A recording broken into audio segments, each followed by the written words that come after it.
Stephen A. Smith is going completely crazy over the WNBA's most humiliating collapse to date. Angel Reese is out here performing antics, while Caitlinclark is sitting on the bench recovering from an injury that no one anticipated. However, this is what no one is discussing: the actual cause of Stephen A.'s outburst on live air, in which he called out Reese in such a harsh manner that ESPN had to break for a commercial. Press the like button immediately to reveal what's actually going on behind closed doors if you believe Caitlinclark deserves better than this circus. The whole basketball community was rocked by Stephen A. Smith's remarks against Angel Reese yesterday. He destroyed her entire identity on public television, not just critiquing her most recent acts. The speaker, who often chooses his words carefully, said, "This isn't about basketball anymore," going totally off script. This concerns a person who is more focused on gaining Instagram followers than honing their craft. And if you examine the data, he may have a point. This season, Angel Reese's shooting percentage has decreased to 38% from the field, but her social media posts have increased threefold. In the meantime, Caitlinclark continues to average 23 points and 8 assists per game when she's on the field despite enduring persistent ailments. However, it wasn't even the most startling aspect. You would be astounded by what followed. During a pause in the Fever's most recent game versus the Sky, Stephen A. played a real video that showed Reese seemingly purposefully stepping on Clark's foot. It was evident from the replay. Reese appeared to make unintentional contact when passing the Fever bench, but the slow-motion video revealed otherwise. She had her gaze lowered. As soon as she moved her weight and pressed, Clark instantly seized her ankle. The referees missed it. Stephen A. was not amenable to the announcers being silent. "The most pathetic display of jealousy I've seen in professional sports," he said. For the WNBA, the timing of this entire scenario couldn't be worse. January 2025 was set aside as their victory lap month. Rather, they are facing a nightmare of public relations that is making them appear inexperienced. During her emergency press conference yesterday, Commissioner Cathy Engelbert provided the most corporate non-answer imaginable rather than addressing the actual issues. She discussed preserving the integrity of competition and providing equitable support to all of our athletes. Not a single remark about protecting the biggest star in the league from what is increasingly clear targeting. But this is where things start to get really interesting.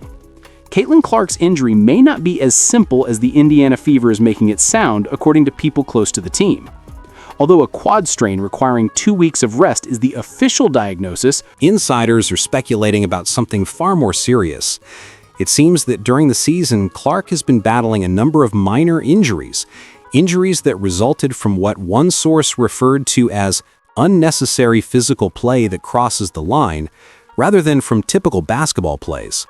Clark has reportedly received 47% more hard fouls and non-basket contact plays than any other player in the league, according to a report purportedly prepared by the Fever's medical department. When talking about this, Stephen A. also didn't mince words. He stated exactly what everyone had been considering. Some players can't stand the fact that Caitlinclark is the league's face. Therefore, there is a concerted effort to rough her up. And let's examine the facts before someone accuses that of being conspiracy talk. Clark has been knocked down 17 times in only 8 games in 2025 alone. That is more than twice as much as any other guard in the league has gone through. When questioned about it, Diana Taurasi delivered a mysterious remark that made everyone shudder. She remarked, "Angel Reese's most recent stunt may be the most absurd yet, but rookies must learn their place. And sometimes that education comes with bruises." She shared a video of her training session on social media yesterday, purportedly honing her three-point shooting technique. The issue was that some basketball analysts saw right away that her form was entirely different from what she employs in games. It was almost as if she was preparing for the camera instead of the camera. It was best expressed by a coach who asked not to be named. "I've observed middle schoolers with superior shooting mechanics," the speaker said. "It is obviously merely a show." Additionally, the period coincided with the viral success of Stephen A.'s tirade. Is it a coincidence? Tell me, please. This drama has huge financial ramifications. When Caitlinclark is not playing, the WNBA's attendance at games has decreased by 68%.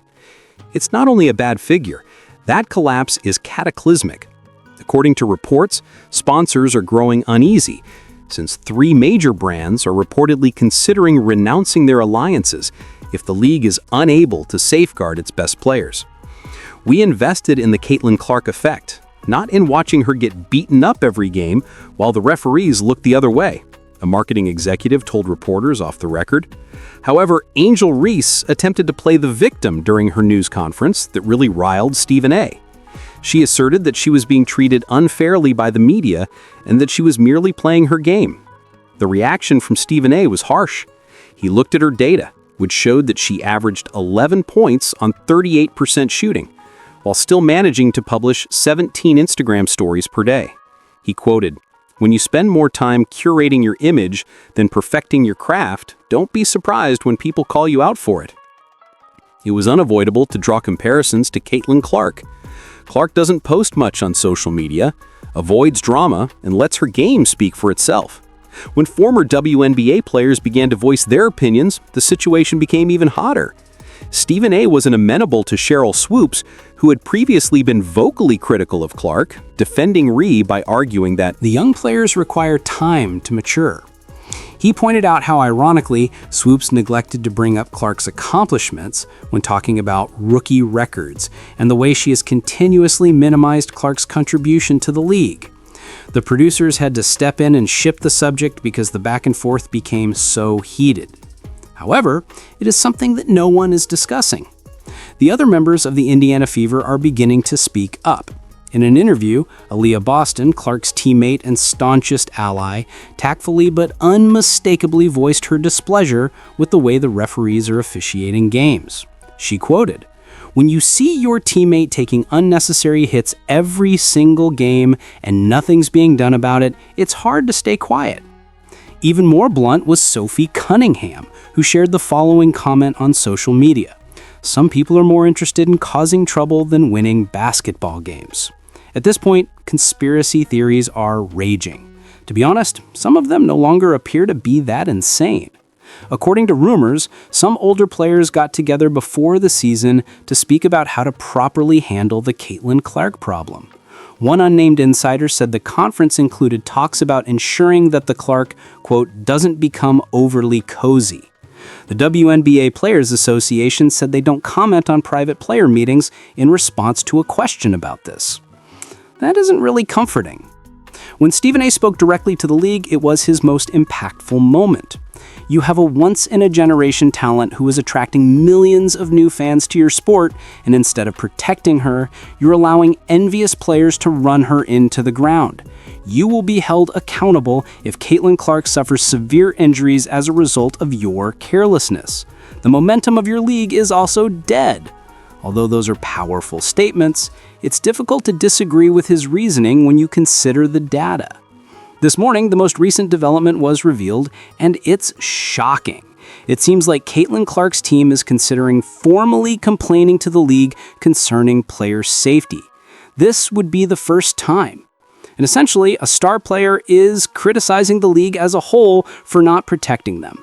The WNBA would be forced to confront the situation head-on rather than continuing to act like nothing is wrong.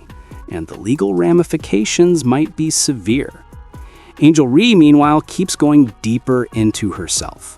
The goal of her most recent interview was damage control, but it ended badly. She dismissed the footstep incident with a giggle when questioned directly. She said, quote, "People see what they want to see." Stephen A was even more enraged by that remark. This morning, he launched into another tirade, stating, "This isn't about interpretation. We have video proof. Your response demonstrates your character to the fullest, and the attendance figures reveal the true nature of the situation. When the Fever are not performing, venues are crowded with an average of 17,000 spectators. It's hard for some teams to fill 5,000 seats."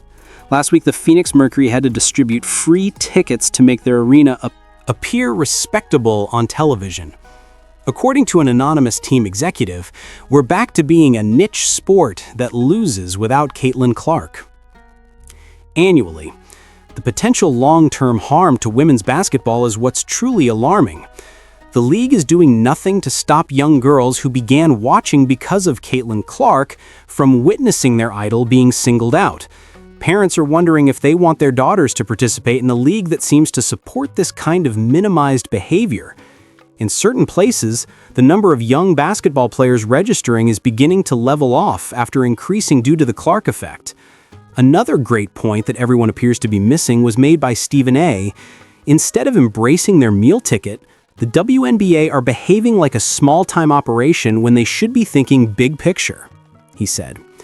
What could have been their golden age is being destroyed by their small-minded egos and jealousies.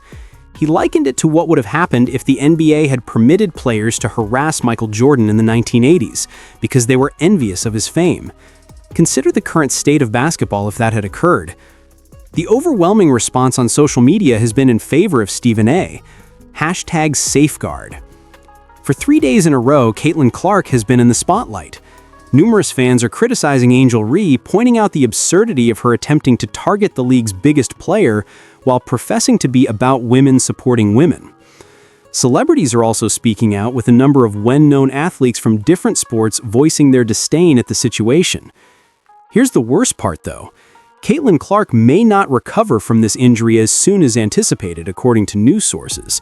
Not because of the harm to her body, but rather because she is honestly unsure if it is worth it. Consider that. The athlete who changed the WNBA's reputation on her own is debating whether or not she wants to continue playing in a league that won't defend her.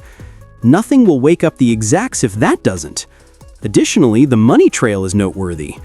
The Caitlinclark factor was a major component in the WNBA's new TV agreement, which was valued at hundreds of millions of dollars.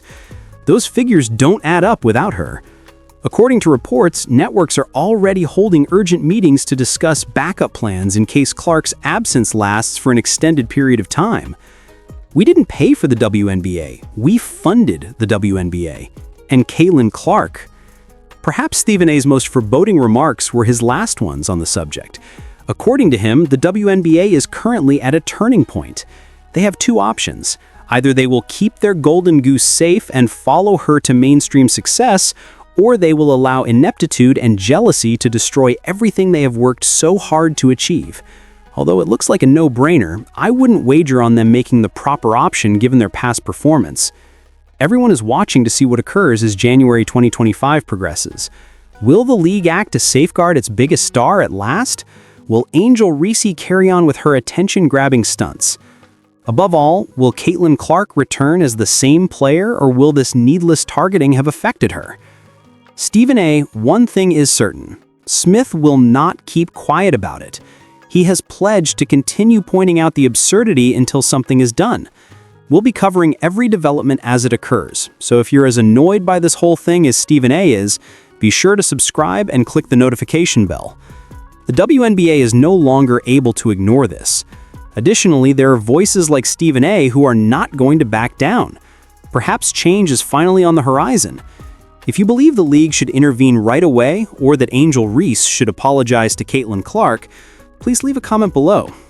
The next part of this drama could be potentially explosive yet, so it's far from over.